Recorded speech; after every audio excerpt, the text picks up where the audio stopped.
Selamat pagi. Shalom Bapak Ibu semuanya. Shalom Abuna. Mana coba ini yang sudah buka kamera, kita kasih sapa dulu dong. Shalom, shalom. Menjelang akhir pekan di minggu ini ya. Shalom, selamat pagi untuk Ibu Sinai, Ibu Femi. Yang pagi ini sudah lebih dulu masuk ya, Ibu Nelda Sundana, Pak Ragil juga, Pak Mardani. Shalom Pak. Bu Halo, Mimi. Bunda. Iya, semoga Bu Mimi PLN-nya di sana cepat nyala ya Bu listriknya. Kemudian juga Bu Sekar, juga Bu Yani, dan juga Ibu Minta. Wah, halo Ibu Minta, Shalom Ibu Minta. Kita nanti mau sapa ya Ibu Minta ini ya. Nah, Ibu Minta ini mamahnya dari Pak Simbolon, suami Bu Inka, Bapak Ibu. Iya, puji Tuhan ya, sudah tambah lagi sahabat baru kita ya. Kita katakan shalom. Shalom Bu Minta. Horas. Iya, Horas Bu Minta, Mejujua Bu Minta. Iya, Bu Minta ya, juga ada Bu Leli, Bu Lani, Bu Acen, Bu Duma, Bu Linggawati. Shalom Ibu, dan Bu Marni Setepu yang pasti. Ya. Siapa lagi ya? Ini sebentar ya.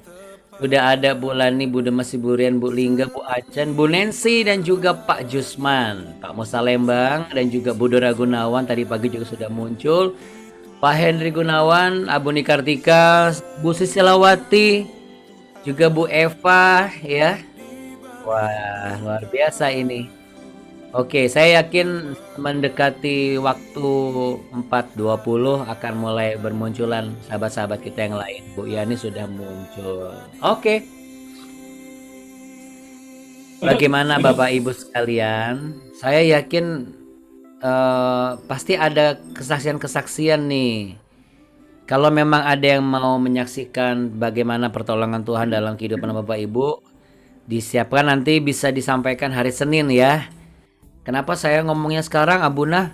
Ya, supaya nggak terlalu mendadak. Jadi Bapak Ibu berdoa dulu. Saya yakin kan kemarin banyak yang saya doakan dan juga Abuni doakan. Kita doakan juga sama-sama, ya. Jadi kalau bukan saya sih Abun yang ngalamin, tapi cucu saya atau kerabat saya, wah silahkan. Justru itu yang kami rindukan, ada kabar-kabar sukacita, ada kabar-kabar pertolongan Tuhan ya. Nanti Senin kita ketemu karena hari ini kita minggu ini selesai, cuma sampai hari Jumat ini. Kita ketemu lagi hari Senin di BW ya. Oke, Bapak Ibu sekalian terkasih, yuk kita mau sama-sama ya. Kita mau naikkan syukur kepada Tuhan. Mari sama-sama kita satu di dalam doa. Mari kita berdoa Bapak Ibu yang terkasih. Bapak Surgawi, terima kasih ya Allah, Allah Roh Kudus, Allah yang setia, Allah yang memberikan kepada kami kehidupan yang baru, Allah yang memberikan kepada kami keteladanan, karena inkarnasimu di dalam Yesus Kristus sebagai manusia yang sempurna tanpa dosa, namun rela mati di kayu salib menjadi korban sembelihan yang sempurna untuk menebus dosa dan kesalahan kami manusia lama agar kami hidup di dalam manusia baru kami. Kami bersyukur pagi hari ini Tuhan masih boleh kumpulkan kami dalam keadaan baik dan sehat. Urapilah kami semua, lawat kami semua. Kami sepakat untuk menaikkan doa sebagaimana Engkau telah mengajarkan kepada murid-murid-Mu. Bapa kami dalam surga, dikuduskanlah namamu, datanglah kerajaanmu, jadilah kehendak-Mu di bumi seperti di surga. Berikanlah kami pada hari ini makanan kami yang secukupnya, dan ampunilah kami akan kesalahan kami seperti kami juga mengampuni orang yang bersalah kepada kami. Dan janganlah membawa kami ke dalam pencobaan, tetapi lepaskanlah kami daripada yang jahat. Karena Engkaulah yang punya kerajaan dan kuasa dan kemuliaan kekal sampai selama-lamanya. Terpujilah namamu Tuhan Yesus, hanya di dalam namamu kami berdoa dan berserah dan mengucap syukur.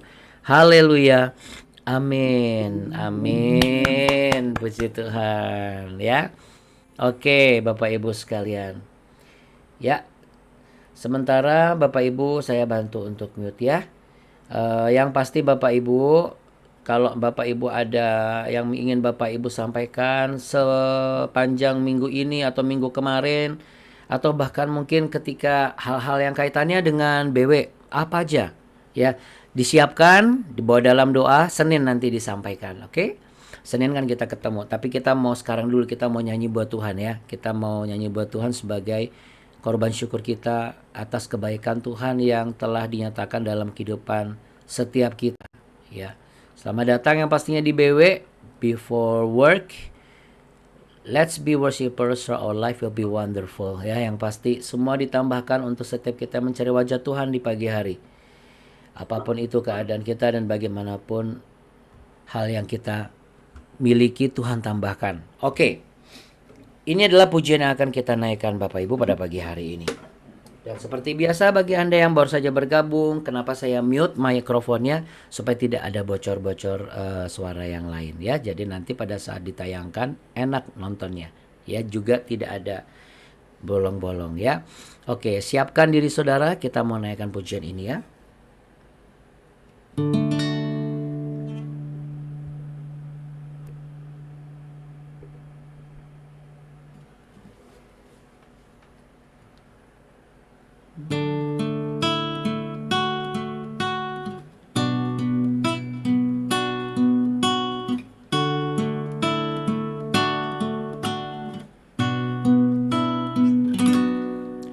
Besar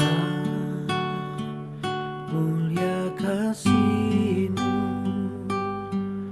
Kau korbankan hidup-Mu, curahkan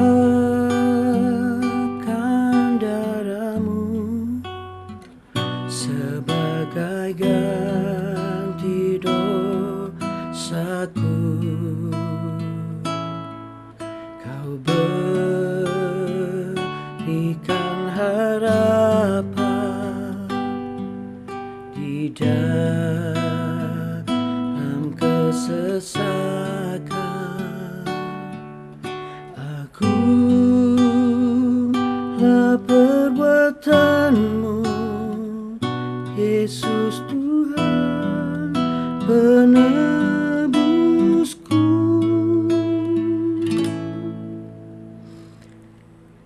Nadanya ketinggian Bapak Ibu, kita turunin Bapak Ibu ya. Nah di sini kayaknya ya. Oke. Soalnya kalau saya ketinggian Bapak Ibu juga pasti ketinggian ya. Jadi kita harus pasin lagi. Oke, kita mulai lagi ya Bapak Ibu ya. Haleluya. Kita beri tepuk tangan yuk sama-sama buat hadirat Tuhan ya. Haleluya. Besar mulia kasih-Mu, Kau korbankan hidup-Mu, curahkan darah-Mu sebagai ganti dosaku. Kau berikan harapan, terima kasih Tuhan, di dalam kesesakan. Akulah perbuatan-Mu, Yesus Tuhan penebusku. Karena kasih-Mu yang selamatkanku, menyucikan dan menebus hidupku. Ku naikkan syukur buat pengorbanan-Mu, Maha mulia dan terindah Kau, Yesus.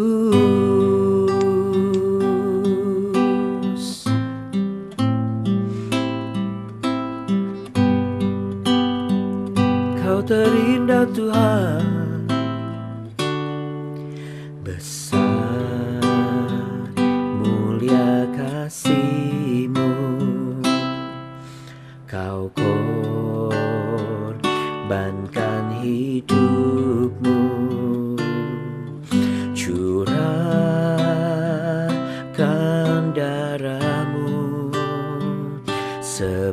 sebagai ganti dosaku.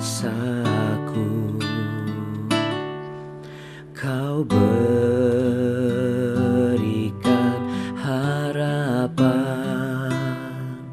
di dalam kesesakan. Agunglah perbuatanmu, Yesus Tuhan penebusku. Karena kasih-Mu yang selamatkanku, menyucikan dan menebus hidupku. Ku naikkan syukur buat pengorbananmu, Maha mulia. Oh, karena kasih-Mu yang selamatkanku, menyucikan dan menebus hidupku. Ku naikkan syukur buat pengorbananmu, Maha mulia dan terindah Kau, Yesus.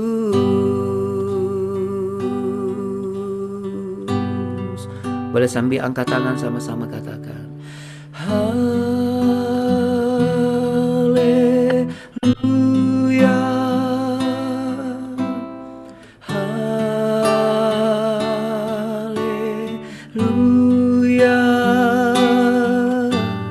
haleluya,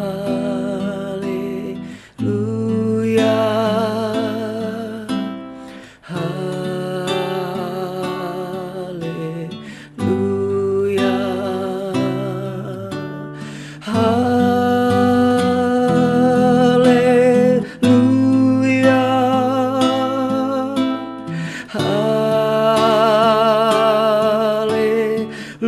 haleluya,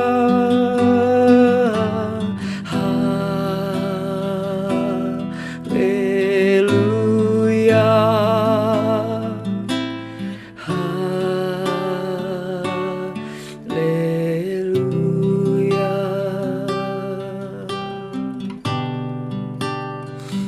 Terima kasih Tuhan Yesus,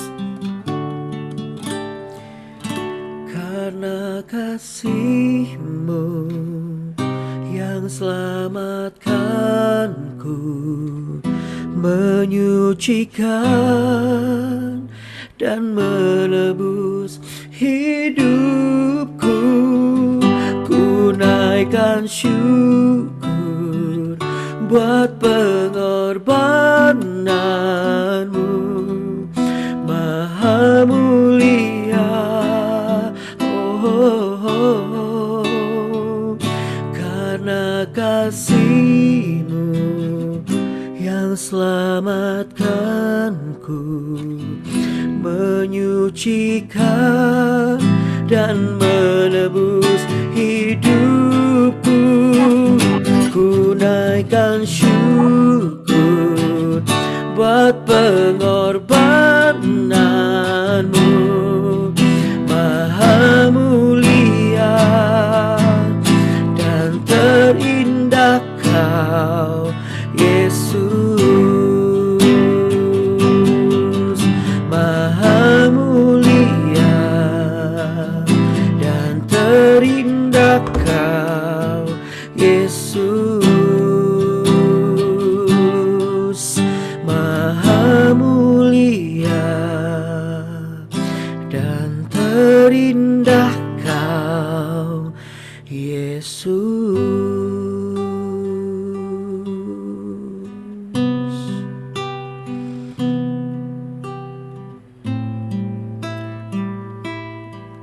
Kau terindah Tuhan. Terima kasih Tuhan Yesus untuk pengorbanan-Mu Maha mulia kasih-Mu atas kehidupan kami yang tak pernah Kau pandang dan memperhitungkan kesalahan kami. Terima kasih ya Bapa, terangilah langkah kami seperti kemarin Engkau menerangi jalan kami. Melalui firman-Mu yang akan kami bahas pada pagi hari ini dan akan mengisi relung hati kami sehingga damai sejahtera-Mu memenuhi hidup kami. Terpujilah Engkau ya Bapa. Haleluya. Dalam nama Tuhan Yesus kami berdoa. Amin. Amin. Puji Tuhan Bapak Ibu sekalian. Haleluya ya.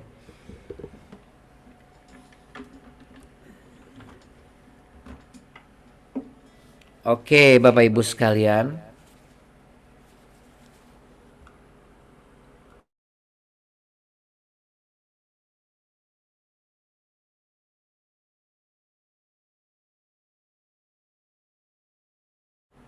Ya, Bapak Ibu yang terkasih, kita mau lanjutkan ya. Kita mau lanjutkan di perikop selanjutnya.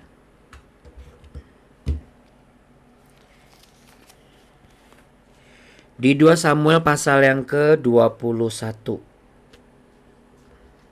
Oke. Di 2 Samuel pasal yang ke-21, kita mau baca sama-sama. Orang-orang Gibeon dan keluarga Saul. Dalam zaman Daud terjadilah kelaparan selama 3 tahun berturut-turut.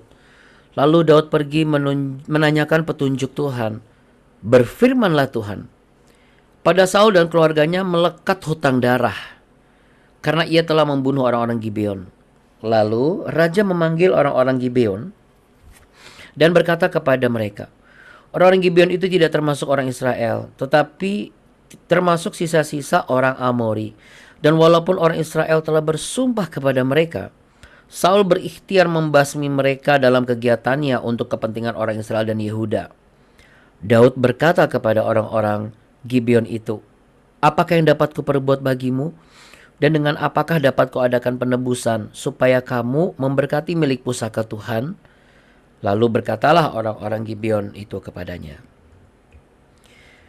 bukankah perkara emas dan perak urusan kami dengan Saul serta keluarganya juga bukanlah urusan kami untuk membunuh seseorang di antara orang Israel? Tetapi kata Daud, apakah yang kamu kehendaki akan kuperbuat bagimu? Sesudah itu berkatalah mereka kepada raja, dari orang yang hendak membinasakan kami dan yang bermaksud memusnahkan kami, sehingga kami tidak mendapat tempat dimanapun di daerah Israel, biarlah diserahkan 7 orang anaknya laki-laki kepada kami, supaya kami menggantung mereka di hadapan Tuhan di Gibeon di bukit Tuhan. Lalu berkatalah raja, aku akan menyerahkan mereka. Tetapi raja merasa sayang kepada Mephiboset bin Yonatan bin Saul, karena sumpah demi Tuhan ada di antara mereka, di antara Daud dan Yonatan bin Saul. Lalu raja mengambil kedua anak laki-laki Rispa binti Aya yang dilahirkannya bagi Saul, yakni Armoni dan Mephiboset. Dan kelima anak laki-laki Merab binti Saul yang dilahirkannya bagi Adriel bin Barzilai orang Mehola itu. Kemudian diserahkannya mereka ke dalam tangan orang-orang Gibeon itu. Orang-orang ini menggantung mereka di atas bukit di hadapan Tuhan.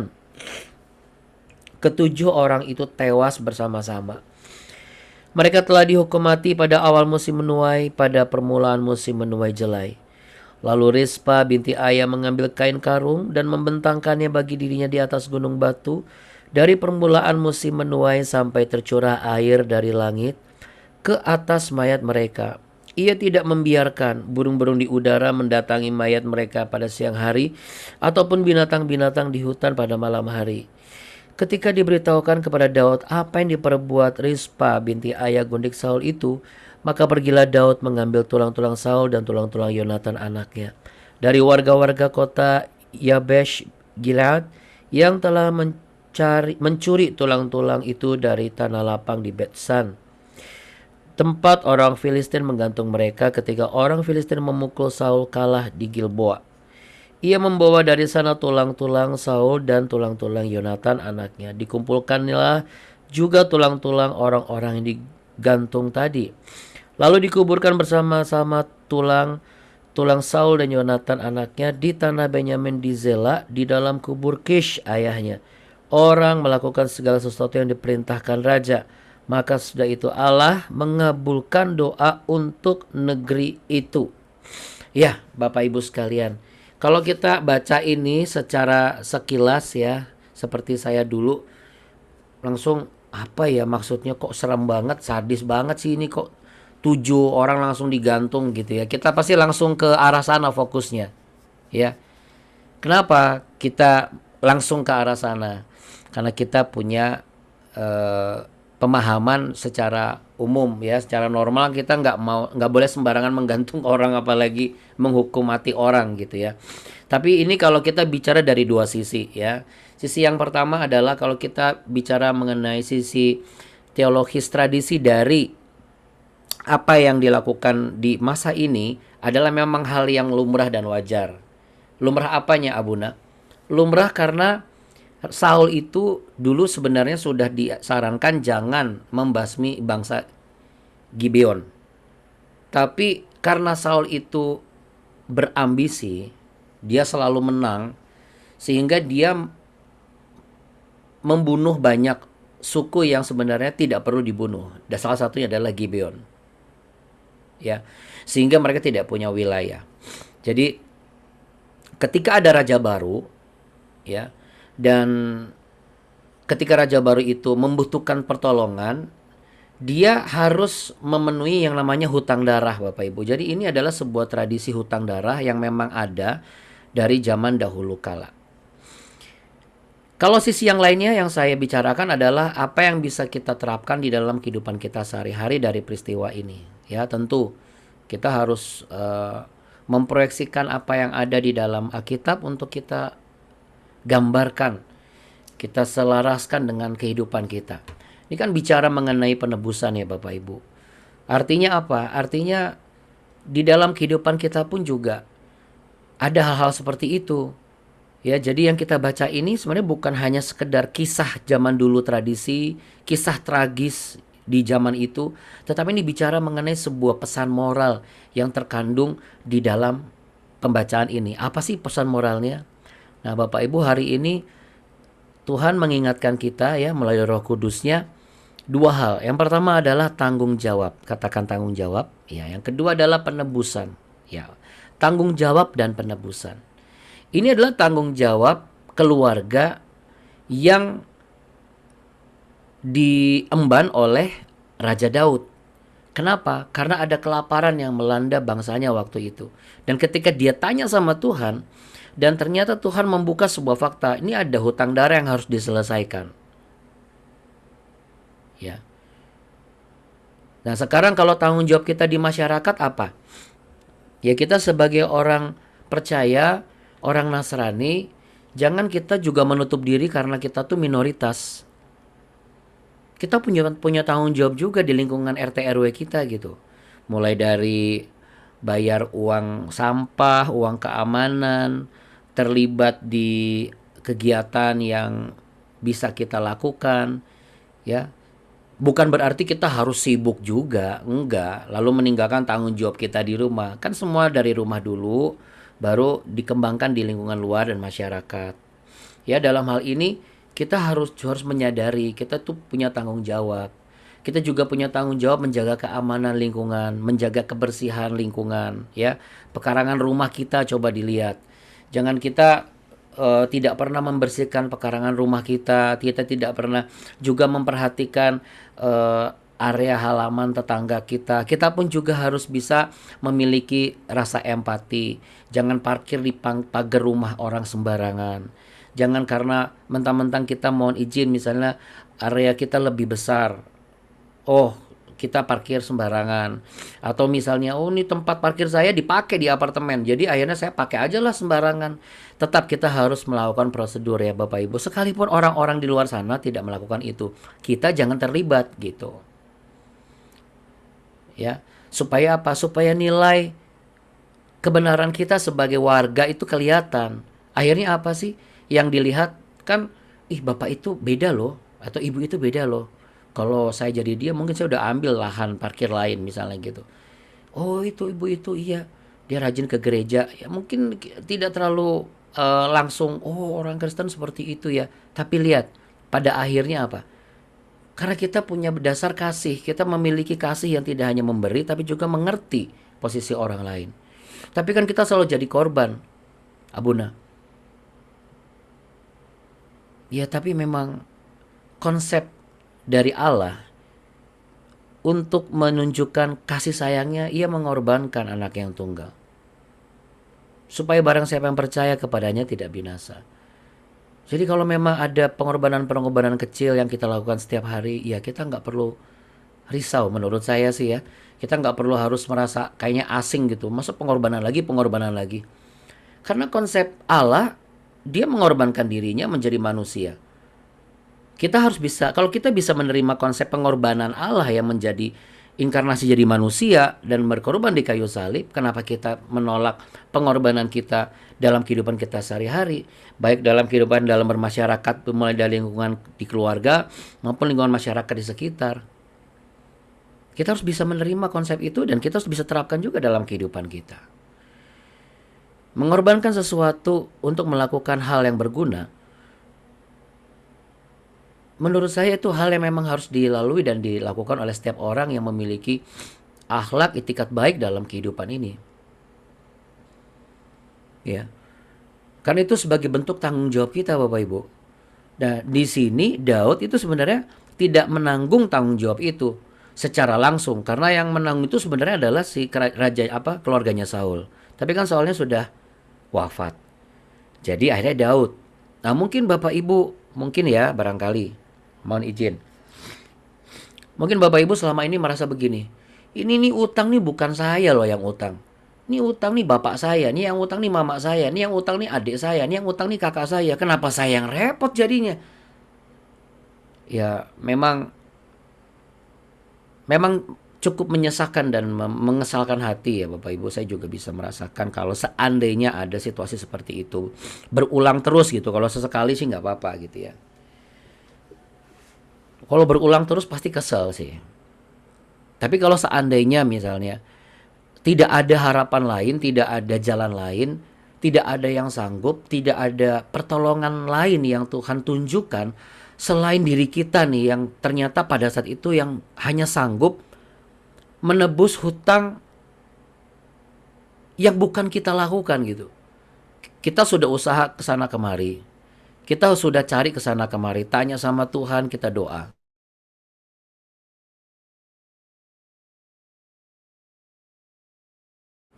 Namun ternyata cuma kita yang kenyataannya yang ada di situ dan waktunya mepet. Menurut saya lakukanlah seperti Daud. Itu menunjukkan kita punya integritas dalam kasih. Ya. Pasti ada pengorbanan yang menurut kita kejam banget sih gitu. Sama seperti ini kan Daud juga bingung mana yang harus dikorbankan ya. Tapi kenapa sih dulu kok serem banget sih Abuna? Ya saya juga nggak tahu kenapa dulu begitu. Tapi kan bukankah zaman dulu memang konsep penebusan dosa itu konsep dari penebusan dosa mulai dari manusia yang dikorbankan lalu kemudian akhirnya menjadi binatang yang dikorbankan. Ya kan? Sebelum peristiwa Abraham harus mengorbankan anaknya Isai lalu kemudian digantikan dengan kambing jantan. Sebelum itu konsep penebusan dengan darah itu sudah dilakukan oleh bangsa-bangsa yang belum mengenal Allah, yang ketika mereka menyembah Baal, dewa-dewa dan segala macam. Makanya ada korban perawan, anak bayi dan segala macam ya. Kalau di abad-abad itu, abad-abad sebelum Allah menyatakan dirinya dan mengutus nabi-nabi besar. Itu seperti itu gitu. Kuil-kuil. Karena bagi mereka konsepnya adalah ini kan darah harus tebus dengan darah gitu. Dan menurut mereka pengertian sejarah manusia biasa, oh kalau darah yang tidak berdosa itu cuma dua, darah wanita yang masih virgin atau perawan, terus yang kedua adalah darah bayi. Padahal kan mau bayi kek, mau wanita perawan kek tetap aja bawa benih dosa dari Adam dan Hawa kan gitu. Cuman kan dulu belum ada pengertian seperti itu. Itu sebabnya Bapak Ibu, ketika digantikan dengan kambing, ini ketika mundur lagi ya, pada saat Bapak Abraham harus mengorbankan Ishak, kan digantikan langsung dengan darah kambing jantan sebagai simbol dan contoh. Sejak saat itu semua pengorbanan itu diganti dengan kambing jantan yang gemuk, yang tak bercacat, karena berasal dari situ. Abraham menceritakan dan mengajarkan turun-temurun terus sampai keturunan-keturunannya. Karena itulah kebiasaan yang dilakukan dalam komunal bangsa Yahudi waktu itu. Ya, bangsa Israel. Jadi gitu Bapak Ibu. Ya waktu itu sih belum ada kata Israel, yang masih bangsa Yahudi. Ya, jadi integritas kita dalam kasih terkadang memang harus melewat sebuah pengorbanan ya. Dan yang namanya pengorbanan tentu bukan karena kita yang melakukan gitu. Pasti untuk kepentingan orang lain. Pasti untuk kepentingan anak, kepentingan suami, kepentingan istri, kepentingan ya orang lain. Mulai dari korban perasaan, korban materi, korban waktu, korban tenaga.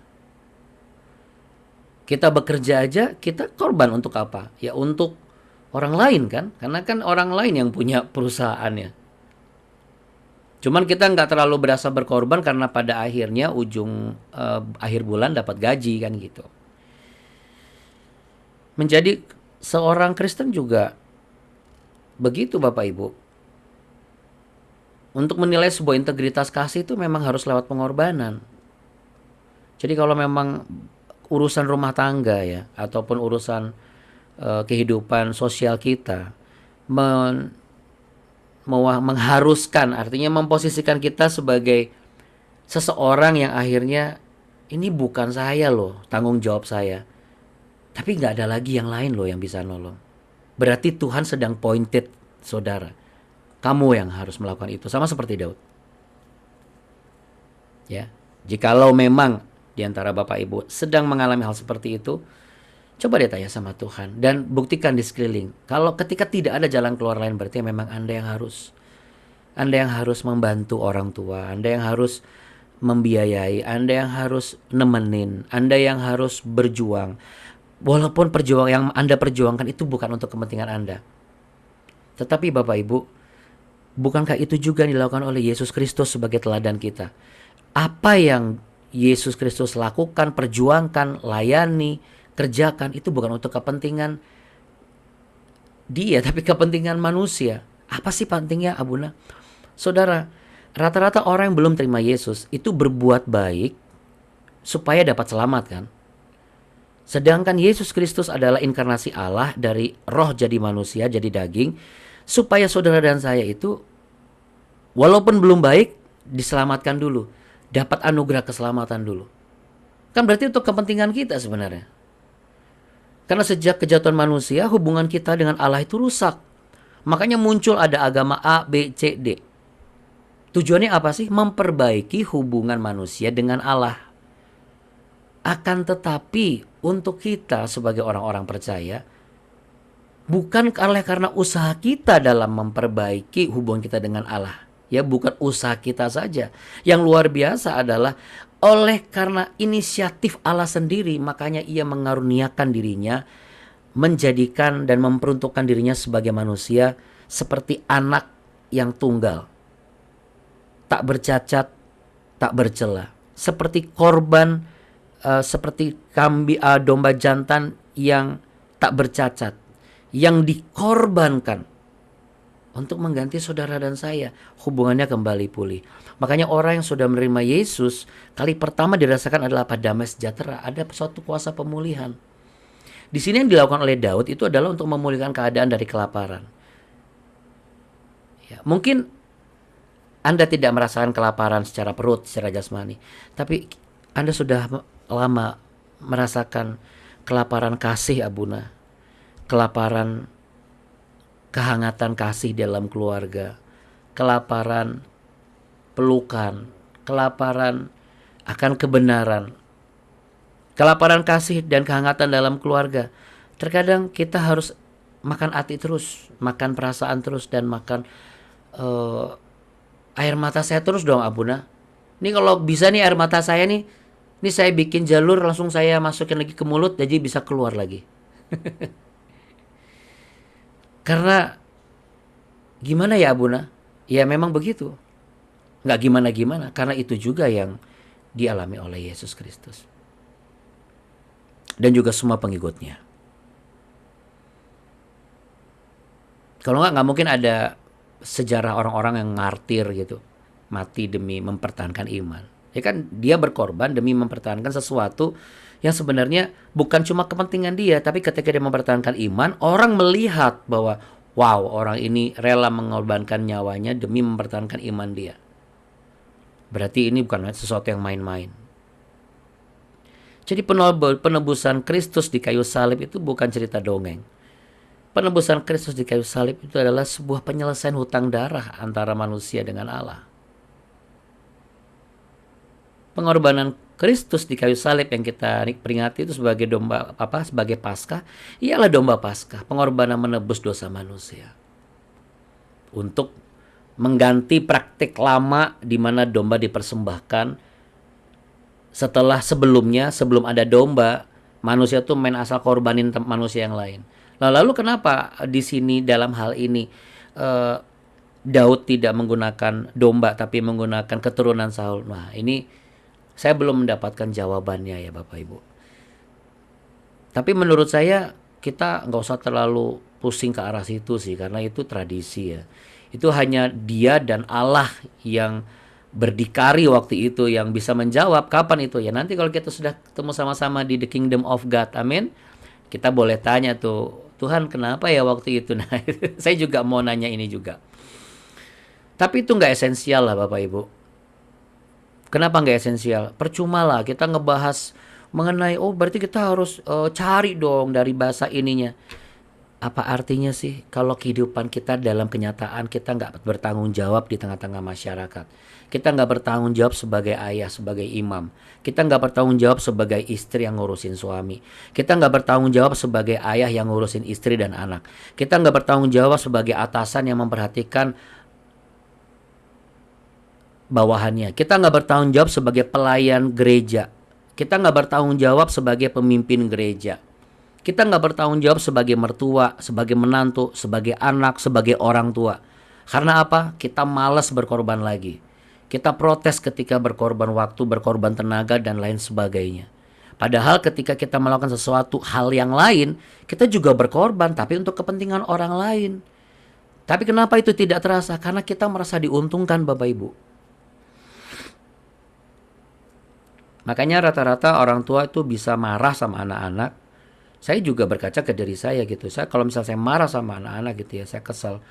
Ini kok kayaknya nggak tahu diri apa segala macam. Kenapa? Karena saya tidak merasa diuntungkan, jurus terang aja. Kita jujur aja deh. Suami istri kalau tidak saling merasa diuntungkan, pasti marah, pasti protes. Karena apa? Merasa dirugikan kan? Tapi Tuhan Yesus enggak loh. Dia tidak merasa dirugikan. Bahkan ketika Allah inkarnasi jadi manusia aja tidak memandang itu sebuah kerugian. Makanya seringkali kita itu sulit menjaga integritas kasih.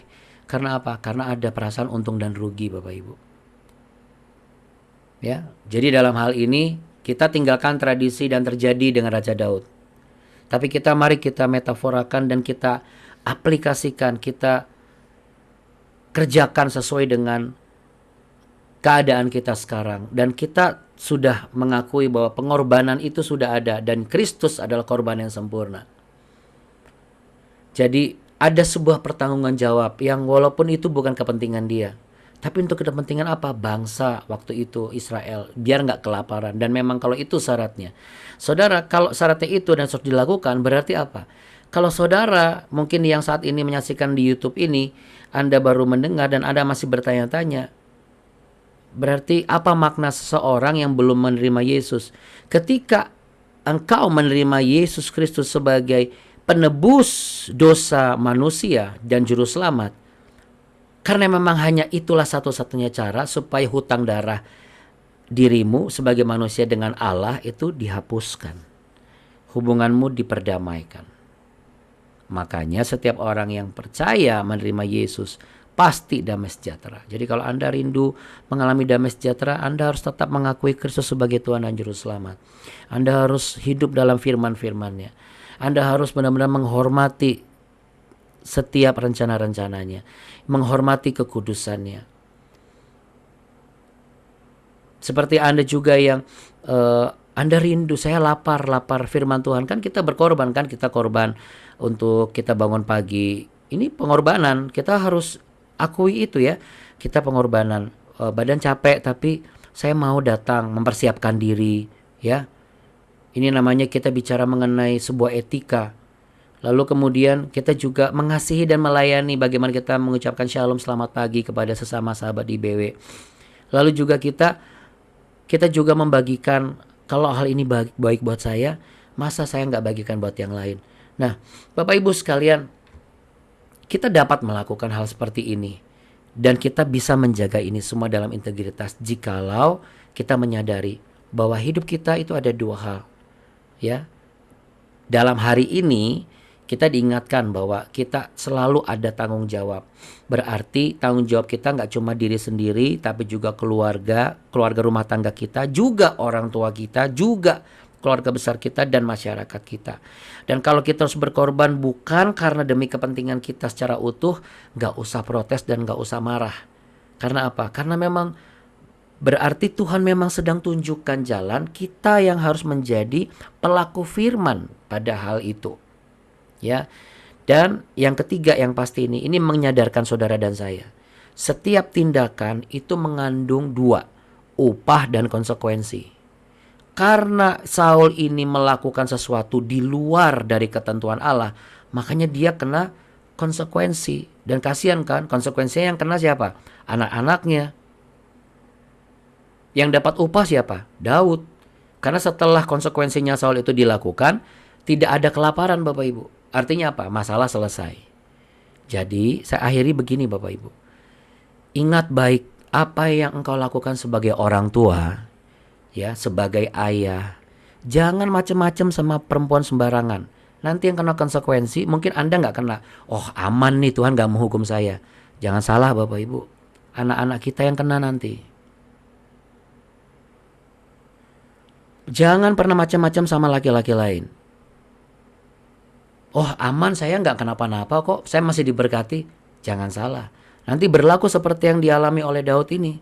Yang seperti yang dialami oleh keluarga Saul ini. Yang kena keturunan-keturunan yang lain. Mungkin keturunan anak kita nggak kena. Bagaimana dengan cucu? Bagaimana jikalau ternyata ditutupnya kandungan anak kita nih ya, adalah karena kesalahan kita juga. Karena mungkin kita menutup mengampuni kakak kita menutup mengampuni suami kita menutup hati mengampuni orang tua kita. Sehingga ketika Tuhan melihat, ini kalau saya buka kandungan anakmu, ini akan turun ini. Sikap kamu, keputusan kamu menutup untuk mengampuni dia. Dan ini gak baik buat keluarga kamu. Jadi bukan karena Tuhan tidak mengasihi saudara. Terkadang kita langsung memberi sebuah penilaian, Tuhan ini jahat ya. Sama kayak ini kan kita baca kan, ih gila sadis banget. Coba baca dan resapi dan renungkan. Minta hikmat daripada Roh Kudus. Makanya saya bagikan buat Bapak Ibu. Supaya nggak salah membaca. Kadang-kadang makanya ada orang dengan istilah-istilah yang sekarang pro-pro gitu ya. Sudahlah. Jangan keburu memberikan sebuah komentar bahwa oh Alkitab sudah tidak berlaku. Dengan BW ini saya buktikan Bapak Ibu. Alkitab itu berlaku. Dulu, sekarang, sampai selama-lamanya. Ini kalau saya boleh ngomong langsung dan agak kasar ya. Cuma orang sok tahu saja. Karena pengen cari panggung terkenal di YouTube. Makanya bilang Alkitab tidak berlaku. Makanya hati-hati Bapak Ibu. Hati-hati dengan kehidupan kita hari-hari ini. Kalau kita tidak memikirkan anak-anak kita, Anda harus ngomong loh ke anak-anak Bapak Ibu dan cucu. Jangan mereka jadi generasi yang tidak kenal Alkitab. Kalau aku nggak bisa, nggak ngerti, suruh bangun pagi, suruh ikut BW. Biar ngerti. Atau Bapak Ibu ajarkan dari BW, ajarkan aja. Ini semua datang dari Roh Kudus, bukan karena saya. Saya bukan mau mengatakan bahwa biar Abuna hebat. Saya hebat apa sih? Orang saya dulu pertama kali baca ini aja, apa ya intinya ini ya? Maksudnya apa ya? Tapi semua dibukakan oleh Roh Kudus, Bapak Ibu. Dan di dalam diri kita punya kapasitas Roh Kudus yang sama. Amin. Yuk sama-sama kita taruh tangan di dada kita berdoa. Jikalau ada hal yang belum kami lakukan, kami mohon ampun kepadamu ya Tuhan Yesus. Tanggung jawab yang belum dipenuhi karena sudah memikirkan untung dan rugi, sehingga integritas kasih tidak bisa kami jaga dengan baik. Kami memperhitungkan segala sesuatu, sedangkan Engkau tidak pernah memperhitungkan apapun atas kami. Kami seringkali tidak memikirkan ada konsekuensi di balik setiap perkataan yang kami lontarkan, pemikiran yang kami pikirkan, tindakan yang kami lakukan.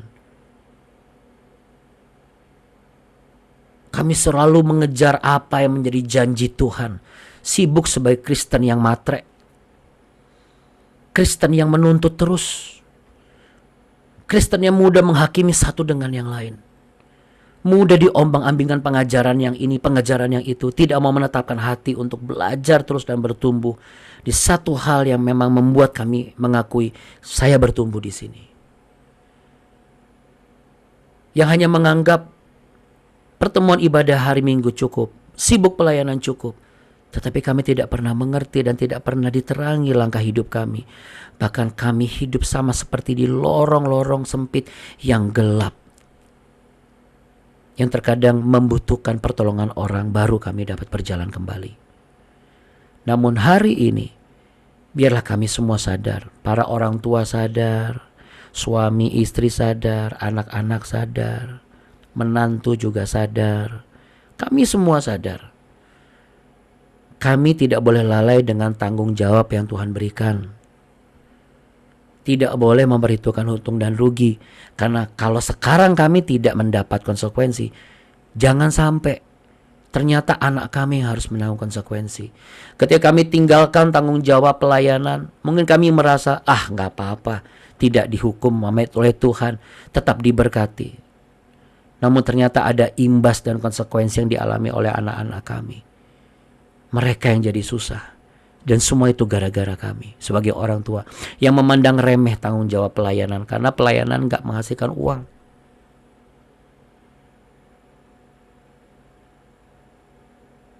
Yang meninggalkan tanggung jawab untuk yang tidak kami lakukan karena kami merasa dirugikan. Padahal hati kecil kami sudah mengakui ini tidak ada yang bisa menolong kecuali saya. Tetapi kami matikan hati nurani kami karena kami merasa bosan. Itu lagi, ini lagi. Akhirnya kami menyerah. Sedangkan Engkau tidak pernah menyerah atas apa yang Engkau lakukan. Engkau teladankan satu nilai. Engkau tetap melakukan apa yang harus dilakukan. Sekalipun itu kengerian yang begitu mengerikan, sampai keringatmu mencucurkan darah. Tetapi apa yang harus dilakukan, itu yang harus Kau lakukan. Dan itu juga yang harus kami lakukan. Untuk itu ajari kami Roh Kudus, untuk tidak memperhitungkan segala sesuatu dan berani melangkah bersama dengan rencana dan caranya Tuhan. Bapak Ibu, diberkatilah Engkau yang telah menginvestasikan waktu. Karena agak lebih waktunya hari ini, tetapi biarlah pesan Tuhan hari ini memenuhi apa yang Engkau butuhkan. Memenuhi setiap ruang-ruang kosong di hatimu. Sehingga setiap kita, setelah kita mengatakan amin, kita menjadi orang yang diberkati, yang dipulihkan. Hati kita tidak jadi kosong lagi karena kebenaran firman Tuhan dan damai sejahteranya tinggal dalam hidup kita. Mari buka tangan saudara dan terimalah berkat damai sejahtera cinta kasih Tuhan di dalam Yesus Kristus yang dilimpahkan kepadamu. Allah yang hidup, Dialah Tuhan Yesus, Dialah yang memberkatimu berlimpah-limpah. Tuhan Yesus menyinarimu dengan wajahnya dan memberimu kasih karunia. Ialah yang menghadapkan wajahnya kepadamu, memberimu tuntunan, harapan, damai sejahtera, dan jalan keluar, dan apapun yang kau rancangkan bersama dengan Dia, berhasil dan beruntung. Di dalam nama Bapa, Putra dan Roh Kudus, Di dalam nama Allah yang hidup, Yesus Kristus, kami percaya dan sepakat. Kami beriman. Mari sama-sama katakan amin. Amin. Tepuk tangan Bapak Ibu sekalian. Oke, Bapak Ibu yang terkasih, maaf ya, agak lewat nih hari ini, maaf ya. Soalnya biar tuntas. Terima kasih Abuna. It's okay, Abuna. Abuna. Thank you, Abuna. Thank you, Abuni. Makasih, Ya, Abuna. terima kasih juga Bapak Ibu berkenan untuk hadir Abuna. dalam video Terima ini. kasih Abuna. Terima kasih Abuna Terima dan kasih, Abuna. Abuna. Terima kasih, Abuni. Ini sebentar ya, ada Ibu Minta Manik nih, sahabat kita sama-sama. Nah, Selamat ini datang, Abu nih, kita. ini mamahnya, ibunya dari Pak Simbolon, suaminya Bu Inka yang kita doakan yang merindukan nanti dari rahimnya Bu Inka akan ada patriot-patriot bangsa selanjutnya sama seperti bapaknya. Amin. Ini Bu Minta. Ya, Bu Minta ini, ya marganya apa ya Bu Minta? Manik. Manik ya. Oh, Oh, Manik. Manik.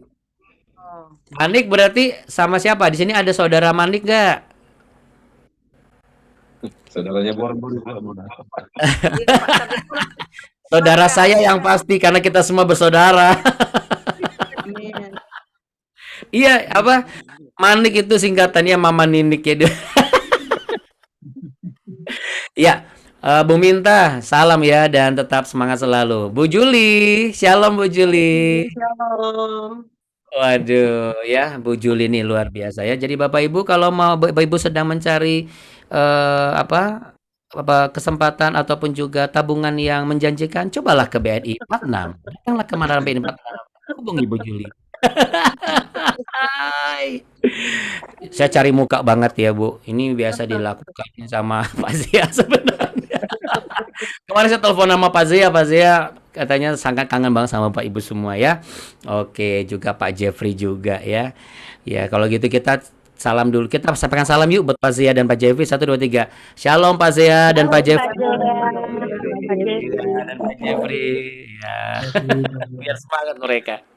Oke Bapak Ibu, semangat dan selamat beraktivitas terus ya. Semoga pesan Tuhan hari ini. Jangan lupa Bapak Ibu, besok kita memang nggak ada, tapi hari Sabtu dan Minggu itu BW itu bisa disaksikan di YouTube ya. Nah, lalu kemudian untuk kita ketemu kalau Bapak Ibu mau ketemu di hari Minggu, kita ada ibadah di Pakuan Tower lantai 26 ya. Itu ada perjamuan kudus ya, karena itu minggu pertama Bapak Ibu sekalian ya. Silakan jam 10 pagi ibadah mulainya ya. Memang kami juga buka online, tapi kalau memang bisa onsite jauh lebih menyenangkan Bapak Ibu, kita bisa ketemu toh. Oke, dan bagi Bapak Ibu yang melayani, selamat bertugas hari Minggu nanti. Tetap semangat ya Bapak Ibu, jaga kesehatan. Abu nih, terima kasih banyak ya. Tuhan Yesus memberkati ya. juga Semuanya Bapak-bapak Ibu Terima dalam kasih doa Abuni. ini kita selalu diberkati dan terima kasih Abuna Abuni. amin. Terima Amin. Amin, Bu Lingga. Amin. Ini wajah-wajah sukacita semua. Oke, luar biasa hari ini 89% semuanya buka kamera. Weh, tepuk tangan Bapak Ibu sekalian. Semua wajah-wajahnya kelihatan semua nih. Waduh, haleluya. Ya, Haleluya. haleluya. Bu Acen bilang haleluya. Oke, Pak Simbolon dan juga Bu Inka, haleluya ya. Kita tetap mendoakan. Oke, Bapak Ibu sekalian, Tuhan Yesus memberkati ya. Dah, have a nice weekend Bapak Ibu. Bye. Sign out ya. Bye. Bye. Kasih Abuna. Iya, sama-sama. Bunda, terima kasih banyak. Terima kasih, Abuna Abuni. Terima kasih Terima Abuna, kasih. Abuni, Bapak Ibu sekalian. Iya. Tuhan berkati. Bye. Bye. Ya.